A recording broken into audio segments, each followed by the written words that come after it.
अच्छे लोग नहीं है ये। अपनी सास की ये बात मानेगी ना बेटा? हाँ माँ, जो आपकी मर्जी, मैं उनसे बात नहीं करूंगी। अगले दिन प्रिया अपनी पहली रसोई बनाने रसोई घर में जाती है। ये छोटी बात तो नाक में जा रही है। एक काम करती हूँ, खिड़की खोल देती हूँ। प्रिया खिड़की खोलने जाती है। इतने जाले, लगता है इस खिड़की को कभी खोला ही नहीं गया।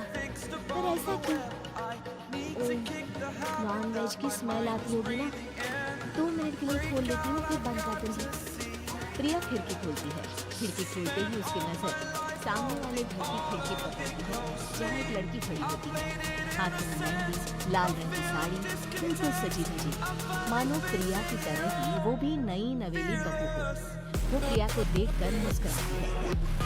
ये भगवान, माँ ने तो इनसे बात करने को मना किया था। प्रिया फौरन ही खिड़की बंद कर देती है और तवे पर चढ़ी रोटी की ओर देखने लगती है। पर वहाँ रोटी न होकर मछली पड़ी रहती है। ये क्या? पहली ही रसोई में इतनी बड़ी गलती। हे भगवान, अब मैं क्या करूं? प्रिया बहुत डर जाती है और फौरन रसोई की सफाई करने और फिर सभी के लिए खाना बनाने लग जाती है। जब वो सबको खाना परोसती है, सब तो ठीक है, मैं बेकार में चिंता कर रही थी। हे भगवान, ऐसे ही बस अपनी कृपा बनाए रखना। रात के बाद जब सब सो रहे होते हैं, तब प्रिया को पायल की आवाज सुनाई देती है, जिससे उसकी आंख खुल जाती है। ये पायल की आवाज कहाँ से आ रही है? प्रिया उठकर उस आवाज के पीछे छत की सीढ़ियों तक जाती है। तभी से बच्चे की रोने की आवाज आती है। प्रिया छत पर जाती है तो क्या देखती है? वही लाल साड़ी वाली लड़की अपनी गोद में एक नवजात बच्चे को घुमा घुमा कर सुला रही है। तभी प्रिया की नजर उसके पेट पर पड़ती है। ये तो प्रेग्नेंट भी है। सुनिए, बच्चा सो नहीं रहा है क्या? मैं कुछ मदद करूं? नहीं, आपके घर वालों को अच्छा नहीं लगेगा, मैं संभालूंगी। सिंह की गोद से बच्चा हाथ मारकर प्रिया की गोद में आने को छटपटाने लगता है।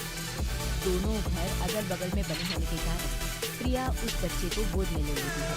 प्रिया के पास आके ही वो सो जाता है। बच्चे का वो स्पर्श रात भर प्रिया भूल नहीं पाती और अगली सुबह वो छत पर कपड़े सुखा रही होती है। तभी उसे एक औरत इशारा करके बुलाती है। स्नेहा कह रही थी, बाबू तुम्हारी गोद में आते ही सो गया। मैं गौरी, स्नेहा की माँ हूँ। बहू, घर आना, बाबू को खिला भी लेना। शाम को जब घर पर कोई नहीं रहता, बच्चे से मिलने के लिए प्रिया छिपकर अपनी पड़ोसन के घर चली जाती है और कुछ देर बच्चे को खिलाकर वापस लौट आती है। इसके कुछ दिन बाद ही प्रिया को पता चलता है कि वो मां होने वाली है। ममता की खुशी का ठिकाना नहीं रहता।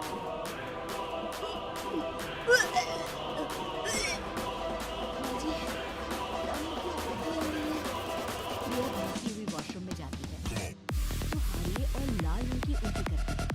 उस उल्टी में से कीड़े निकलते हैं। ये क्या? खून और ये कीड़े! माँ! माँ! प्रिया की आवाज सुनकर ममता दौड़ कर आती है, पर देखने में कुछ नहीं होता। प्रिया हल्की पकड़ना चाहती है। ये सब क्या हो रहा है? प्रिया घबरा जाती है और अपने कमरे में जाकर सो जाती है। डर के कारण वो इतनी थक जाती है कि उसकी आंख लग जाती है। तभी से ऐसा लगता है उसके पेट पर मानो कोई बैठा हुआ है। प्रिया के पेट पर एक 5 महीने की बच्ची बैठी हुई थी, जो बुरी तरह जली हुई थी। माँ, तुम ही मुझे लाई ना अपने पेट में? मैं तुम्हारी माँ नहीं हूँ।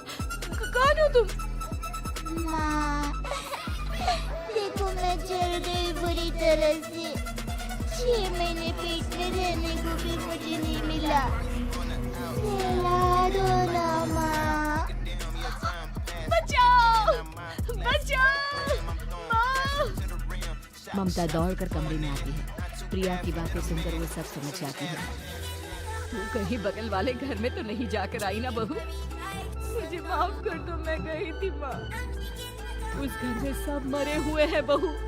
कई साल पहले स्नेहा उस घर में बहू बनकर आई थी।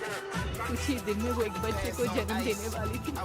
पूरा घर बच्चे के आने की खुशी में खोया था। एक दिन अचानक उस घर में आग लग गई। सब बुरी तरह जलकर मर गए। गौरी आज भी दादी बनने का इंतजार कर रही है और इसीलिए स्नेहा ने अपना अजन्मा बच्चा तुम्हारी कोख में डाल